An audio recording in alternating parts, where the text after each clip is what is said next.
Hello, this is Edward Dexter, the sports journalism intern at Pulse Social.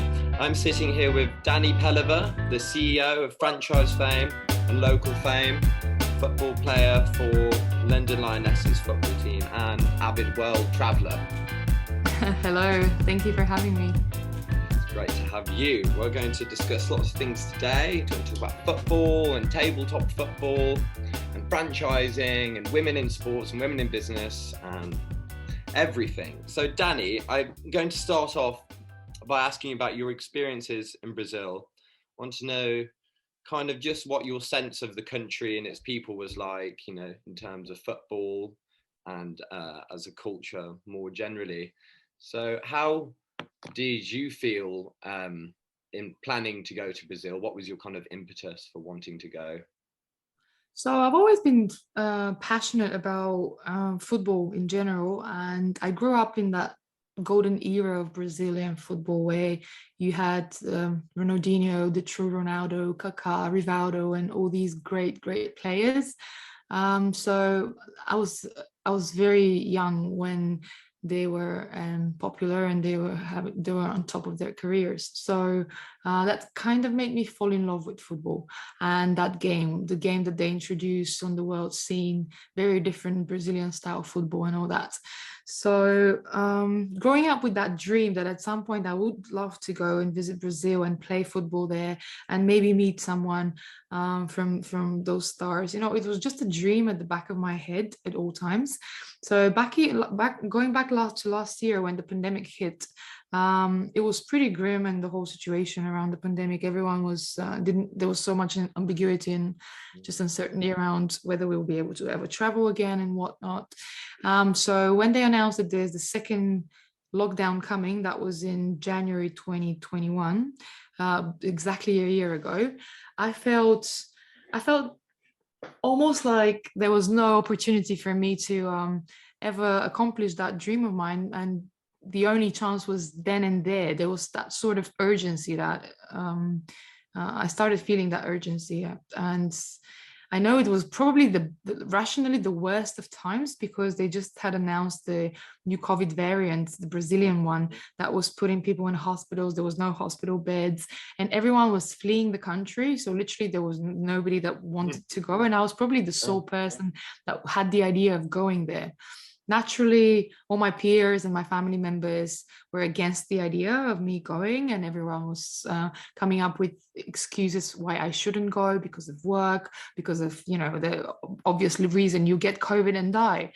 And I thought about it and I kind of said to myself, it's now or never. There's always going to be bad opportunities. There's always going to be things holding you back to not achieve your dreams. And I did want to escape the second lockdown as well. So I was bold enough, and it wasn't completely restricted by that. Still, the travel and the flights. So I just jumped on the flight. I woke up one day and said, "I'm doing it." And despite all the dangers or like advice from everyone else, I booked the flights. And on the 13th of February, I think it was last year, I embarked on a flight to Rio de Janeiro. Amazing.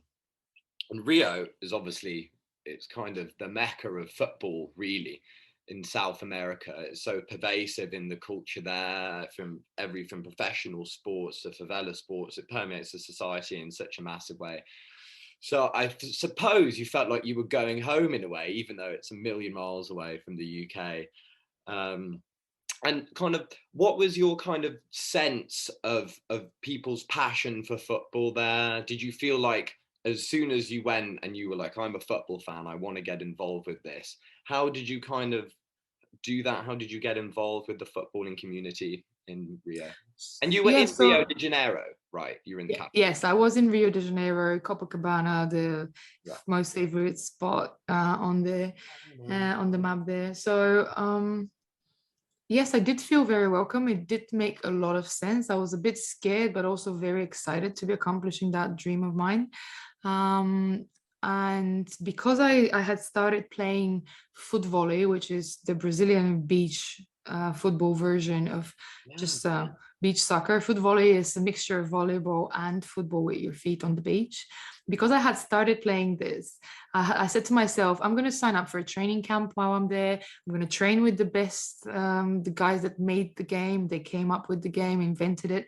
And I'll just try and juggle with work. And because I can work remotely, juggle with work and just do the thing that makes me happy. So naturally, going into that community of foot volley players made me feel very welcome. Is in their nature and culture, Brazilian people to welcome you. They're really happy to have someone trying to learn and explore their culture, their games, someone that looks up to the football idols of their times and their football idols in general. So I felt very, very welcome, and I made friends right away. And somehow I knew these friendships are going to last for forever. Nice. People are very genuine, people are very real and open and smiling. And it's a very different culture from Europeans. But it somehow felt deep down in my heart that I had found my spot, a place where I belonged. Yes, yes. Yeah, you're back home. And I suppose that's interesting about kind of beach but volleyball. It's kind of, you can only play with your feet, can you? No hands allowed?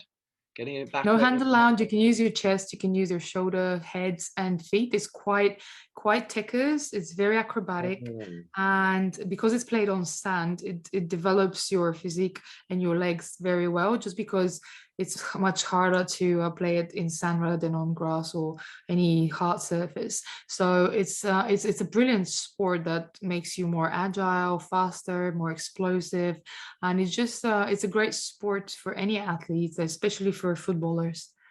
yeah, and I suppose I'm thinking we wanted to kind of talk about this in terms of relationship to your work as well. And I kind of almost think like if you're doing something, in which is kind of, it's friendly but competitive, but also extremely physical, and the way you're saying you use the word explosive then. And do you feel like you could kind of take the attitude from the beach, from the sand, into your working life as well? Yeah, absolutely. I think there's a huge parallel between sports and business in terms of how you shouldn't give up when you fail, and that every failure is a new learning, and you get better with every try and every attempt until you actually reach that goal and achieve success. So that's a great moral that is applicable in sports and business both. But for me personally, how being active and being a sports person contributes to my role at work is because of the line of work I'm in, and it's C-level executive. There's a lot of stress, a lot of long hours, a lot of decision making, sometimes very tough decision making, and I find playing football and just being active my way of venting out. This is my distressor, and if you wish, that helps me keep sane. Because if you're just working long hours and there's a lot of stress and there's a lot of pressure on you, especially around the pandemic, that was the case because you had to take some serious decisions and important decisions about the course of the company when you're losing revenue, there's a lot of uncertainty and so forth. So in a sense, I only managed to be as successful, as productive at work because I'm exercising and I'm keeping fit, and I am so devoted to my sports hobbies. Yeah, that's how you vent, isn't it? I mean, it's like such a big mental health question in the pandemic, and I suppose, even at a point outdoor sports was banned. You couldn't even go to the park and meet somebody properly to play football. And it's a massive kind of community center for people in a sense, as much as it's that competition is fun. In the same way, it's a team building exercise. And I suppose in the UK in lockdown you wouldn't have been able to do that, but in South America, in an environment where everybody's so friendly and you're in a new environment, that's a great motivator for anybody to work. So thank Yeah, absolutely, absolutely, Edward. And then to add on top of this, if excuse me, if this is something that you really, really love and that brings joy in your heart, I really believe that that makes you also more productive. I was on top of my game at work in Brazil. I was smashing through conference calls. Also, I was studying for a business accelerator on the side. I was also doing some strategic planning and building the new company, Franchise Fame, that we recently launched. So it did not actually, my biggest concern and fear was that I might get some peer pressure and pressure from the board of directors that I will be going on a 2 month holiday, but that was not the case. I was actually super productive because I was happy and because I was thriving in an environment that also brought me joy. But 50% of the time I was still working, and the others in my spare time I devoted to playing foot volley, playing football, and so on.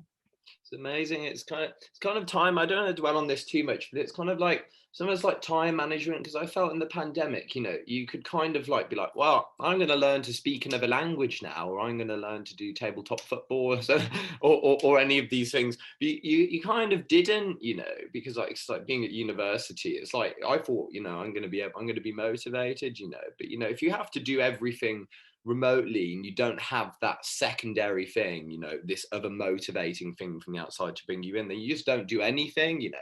But in a way, if you're forced to do more things and forced to be active outside, you're going to do more at work. That's great. Anyway, but let's move on a little bit. And I want to ask you now about your role as a sportswoman in England and London Lionesses, which is a league table football team. And could you kind of just talk to me about just before we move on to the role of women, the actual team itself, and kind of how it functions and how much you play and practice and how you enjoy it as a team member? Sure. So the full name of the club is New London Lionesses FC, and its founder, Glenn, is our main coach. I look up to him because of what he's done. He started a club from zero, a club where the members count as many as about 70 at the moment. We've got two football teams, a first team and a development team, and both of our other teams play Sunday League and are doing quite well in the leagues. Also, obviously, this is amateur level, so I don't see myself as a professional sports person. This is all grassroots football, but it combines our love for the game.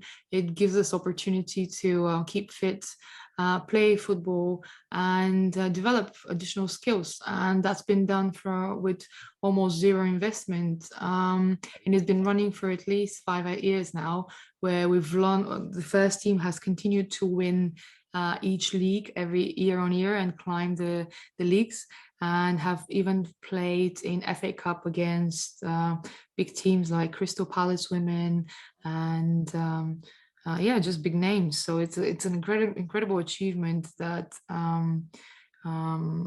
should be accredited.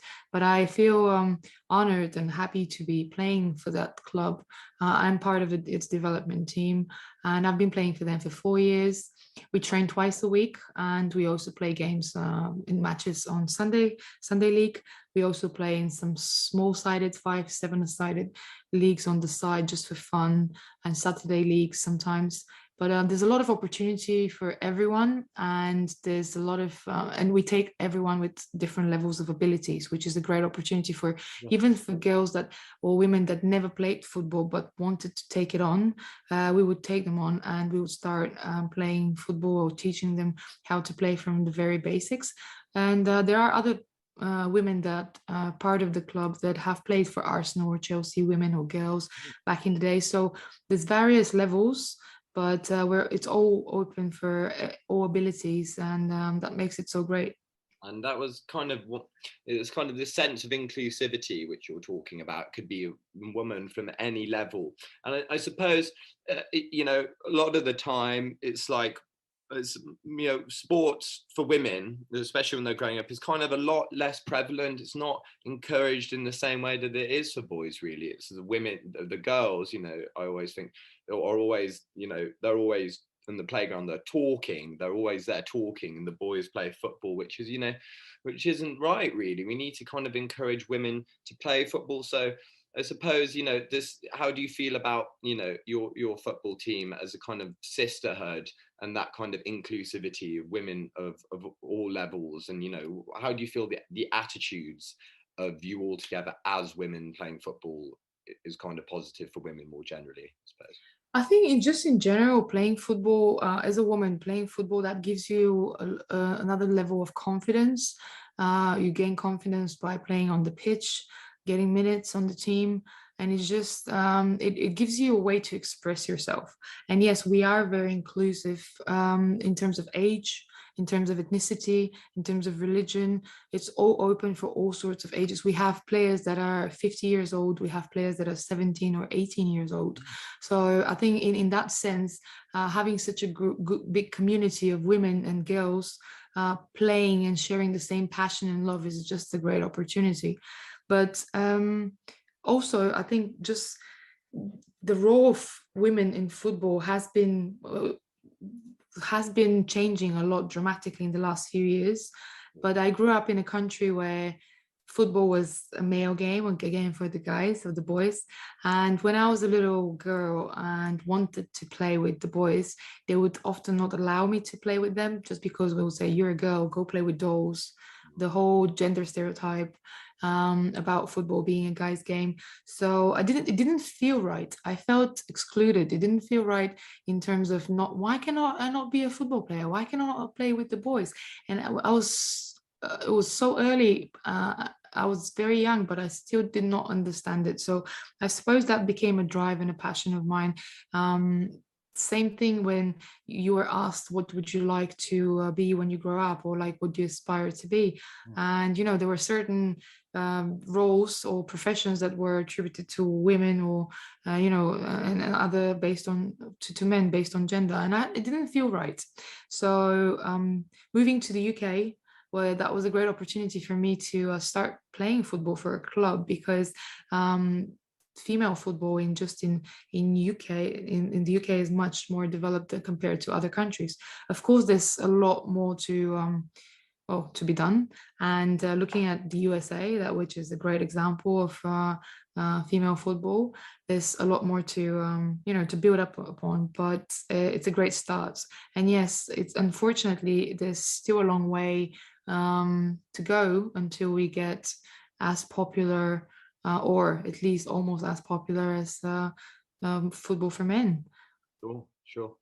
But it's great. London Lionesses making strides in women's football. It's good to hear. Now, I'm going to move on to the next question, which is tech ball. And I want to ask you about tech ball, because I've watched now some of the league, and the kind of the fine motor skills involved with these people with their feet, getting their feet on the table is amazing. And I suppose I don't know how they do it, to be honest with you.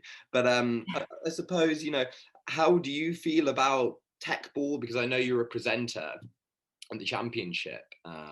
And so could you kind of talk about your experience of presenting it first of all, and then perhaps tech ball more generally, and how you think it's going to develop as a sport? Yeah, sure. So when you mentioned tech ball, the listeners of the podcast cannot see my reaction, but there was a big smile on my face. So tech ball is a sport that I recently took on. It is the fastest growing sport in the world at the moment. It's been around for 7 years. It originates from Hungary. And there's about 150 or more countries now with federations, tech ball federations. So it is taking on. And what it is basically a ping pong table, slightly different from a ping pong table, a curved ping pong table. Top, isn't it? Yeah. Yes, the curved top and a ball. There's a lot of videos about it on social media, so I'm sure some of your listeners have seen tech ball, but they didn't just know what it's called. A lot of the football clubs and Premier League and just around the world invest in a tech ball table so that they can have a kickabout out of training. And it's just a great sport that develops mobility, develops your control in the air. It's fun. You can play singles, you can play doubles as well. And I got into it because of my passion for just playing football and foot volley, and because of my good control in the air. So back in December 2021, a couple of months ago, I participated in the Tegball World Championships in Poland, presenting Bulgaria. I am originally Bulgarian, so I was asked to present Bulgaria by the Bulgarian Federation, and I was flattered and really glad to have participated in the tournament. And it was an experience that I would always remember. It was a special experience, and it's just a lovely sport. I would definitely recommend it. Anyone that's interested to give it a try. There's a few places around London and the UK that have tables, and it's just a fun thing to do, that to keep active. They also have mixed teams, don't they? They do men and women play together, which is quite nice because that doesn't happen so much on a normal football game. So it's quite, then, going back to inclusivity. It's also quite inclusive because it's more it's not actual physical strength. Well, of course it is, but there's also a lot of technique involved. So in that way, men and women can do it together, and it's Yeah, absolutely. And also they in the core of Tegball, it's the fact that they promote inclusivity, and people from even people that with certain disabilities can play the sport because it's suitable for people with disabilities as well. And yeah, it's just a lovely sport that does not require that much of physical preparation, but just I suppose the love of football or playing with a ball. That's good. And then I kind of just wanted to go back quickly to kind of the professional side of it. Before we just mention quickly some of your work with your agencies. And kind of what's your relationship between sports and work? I mean, do you franchise for sporting clubs or agencies or anything like that? No, these are two separate interests. I've always been passionate about business, women in business and women in sport. I've always aspired to be a successful businesswoman, but also a sports person. I suppose I'm past that stage with the sports career, so it just became a hobby of mine. But both of the agencies are in marketing and digital marketing. One of them, Franchise Fame, is focused on franchising in the franchising sector, whereas Local Fame focuses on different marketing verticals and industries. We're global. We work with clients from all over the world, and it's something that I love doing as well as a side to my hobbies and sports. But I suppose they're intrinsically connected in the sense where I need to be keeping fit and exercise because of the stress levels and the responsibilities that the job comes with. So in order for you to be productive, to vent out, to keep sane, and to balance out and just get rid of the negative energy and de-stress, sport is so important. And a lot of people, I spoke earlier with on another podcast, I spoke about that a lot of people that at C-level positions or senior management do find their jobs very stressful, so they find different ways to manage with that stress. Unfortunately, some of them find drinking an option, or just that healthy of habits. For me, sport is a great distressor because of that, because it keeps you healthy, keeps your body and mind healthy, and it helps you be more productive, be more focused, and very much the same way you set up fitness goals for yourself, you set up business goals for yourself and strive to achieve them. Brilliant. Okay, I've just got some quick fire questions for you now in closing, Dani. So, your favourite football player of all time? Ronaldinho. Legend. Your favourite football club? Man United, always. Glory. And then, in a word, football in England. Majestic. Football in Bulgaria. Dead.